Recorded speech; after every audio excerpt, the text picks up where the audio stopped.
Clarice, is it not? It is, my lady. My husband hath spoken of thee. Yes, my lady.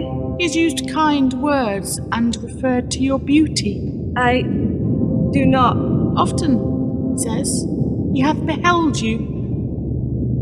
From afar, I'm sure. Say such words of sweetness that many a wife would wonder at their husband's admiration of one so low. My lady flatters me. Oh no, I assure you, I do not. For our positions are, so different. No, I speak not of the affairs of women, but of the situation between our sex and theirs. Men believe they can be friend to all the world, rich or poor alike, to enter a tavern and leave with sworn brothers at their backs. Rarely do they see the hate in another man's eyes, the envy of position, rank, station in life. A flagon of ale cures all such doubts. They see friendship for all that it should be. They rarely see the danger that others do. We women may not brandish swords. We do not kiss the children goodbye before setting off for advantage or spoils. No stories will be told of how we took a castle or beheld a crown. But as our husbands get drunk and sing songs, we watch those that do not. Men are weak, Clarice, and promise all when times cost little. But when the knock comes upon the door, then they learn what few friends they really have. And those that gave good times are always cast away. First, Lady, doth thou believe my husband will stand by thee if thy womb takes his seed? Do you think he will abandon his wife and children for the likes of one such as yourself? Doth thou believe in thy heart that he could ever hold thee of value? Thou art but entertainment. But now the performance is over. my lady speaks with conviction, and queen of this castle thou shalt one day be. So all the nobility of thy office wilt thou hold, where I shall kneel low and humble, my skirts dripping in the mud. For thou was born of high birth and ancient lineage, with fine clothes and food, and kind words to send you off to sleep within warm beds and guards at your door. I wonder how often you have slept in straw, the cold earth under your feet. You were never required to sell more than once the product of your union, celebrated before the world. If I shall do as you have done, I shall be called harlot and shamed for it. If I do no more than you, I will be condemned within the eyes of all. Thy husband doth not love me. Thy husband will not acknowledge what I may give him. Thy husband holds no value of my name, and will discard me with the rising of the sun. But my lady, he hath visited me, more than he hath visited you. Think not that in this place you may hide in any of its rooms. Leave Bamburgh Castle today. Do not return, or I will give thee to the grooms. My lady.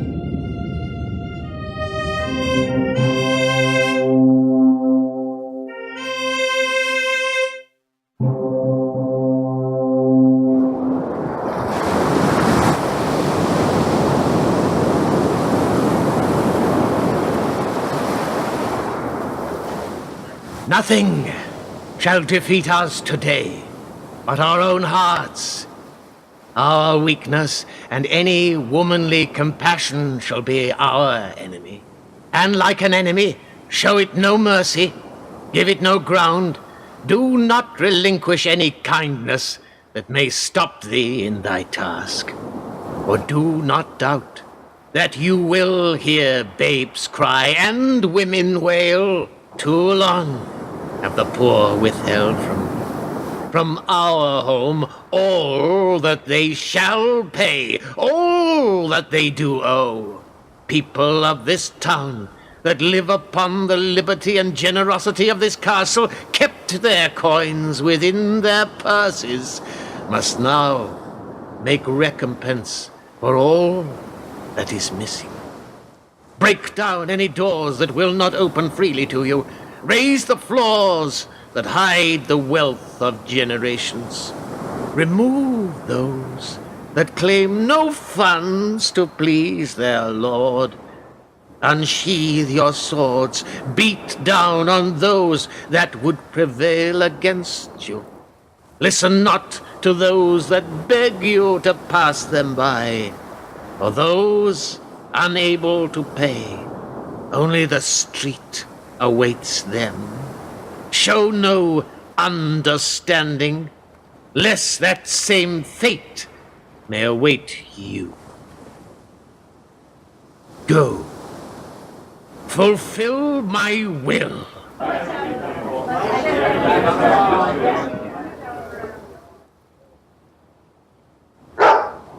Once there was a time, such sound was but joy.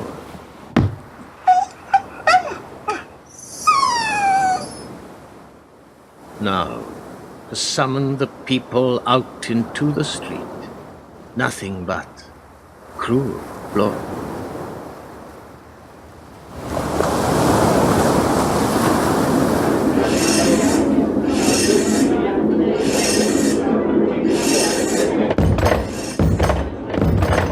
His lordship demands payment. Open the door. Give all you have. Do not beg for mercy from me. No coins. I'll show you what happens to those that do not pay. On the street with you.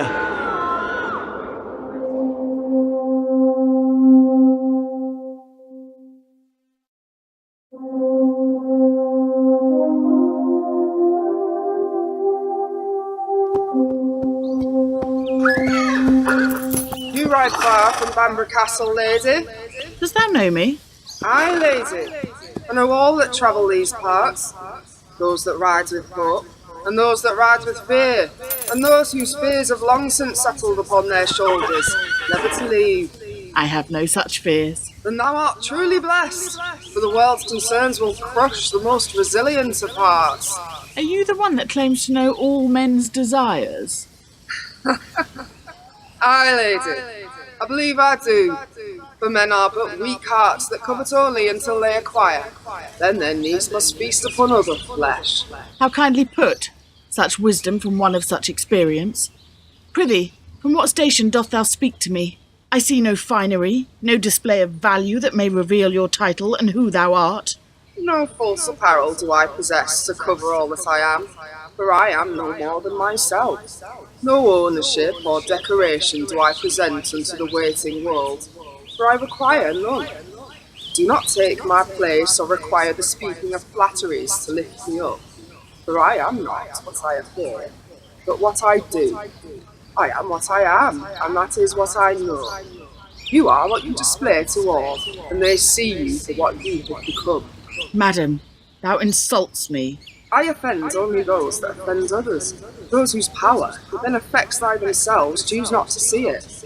When the great and the elevated direct their wrath upon the weakest, they rarely understand all they do. My words may chastise you, lady, but your words bring far greater damage to those already the plaything of others. I do not know what you mean. But she that has lost her position, she knows the pain in your voice.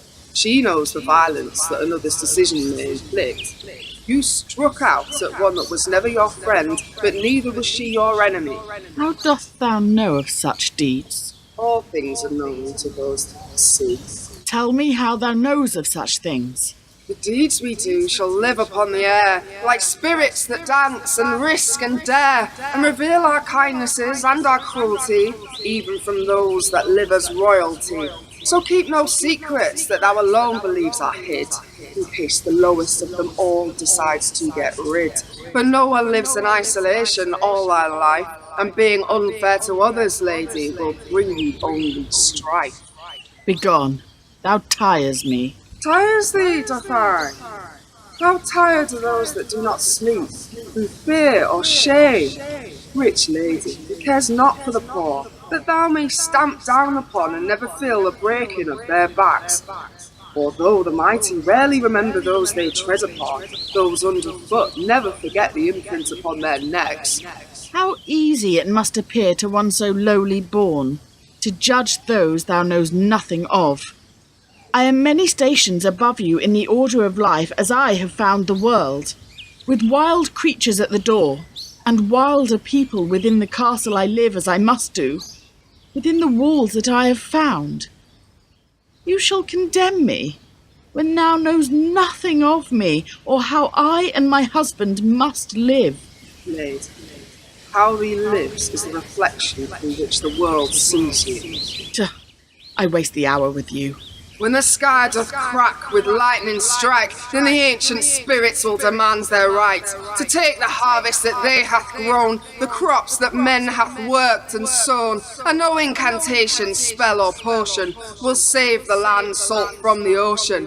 That thy husband knows will lead to suffering on the back of all, starvation and fighting, so thine high status will serve you little when the fields are barren and there is no cattle. For thou may find nothing but maggots and rot, as I shall eat, and thou shalt not.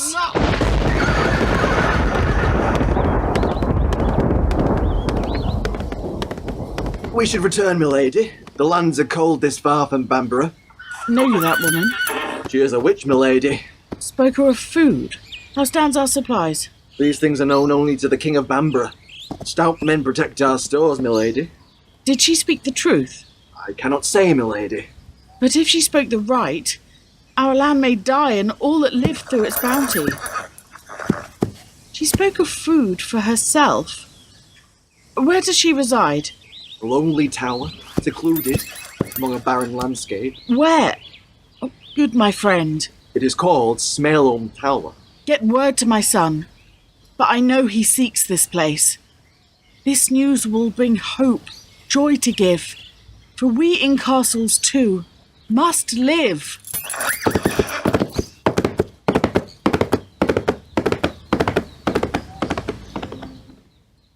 All has been done, my lord. Done. As thou commanded. And the figure? Half of all that thou owest. To take from those that had nothing. Thinkest thou it has always been thus? Yes. Thou hates me too. Thy place is not to judge. And thou should not, for thou art a base slave with nothing to thy name. The world doth not value you, Oswick, or any of your class, for thou hast nothing but your talents, whereas others own property. If thou dost not like this world, then simply rise above the ground and stand not on it. But if thou canst not, thou will live and die at the behest of those that own it and own you. My lord, thou may speak the right, for thou wilt always hold the fate of others within thy grasp. But never forget, my lord, that those whose walls they believe they own will often seem to own the owner, and wealth may become a kind of curse that rarely pays a full night's sleep. Thou mayest speak those words unto those that this night shall sleep with only the moon company. If thou believest this castle controls my action. Some might say it already has, my lord. Begone! I tire of thee, and never judge me more, for fear that you too shall look up and see the shining stars above your head. My lord.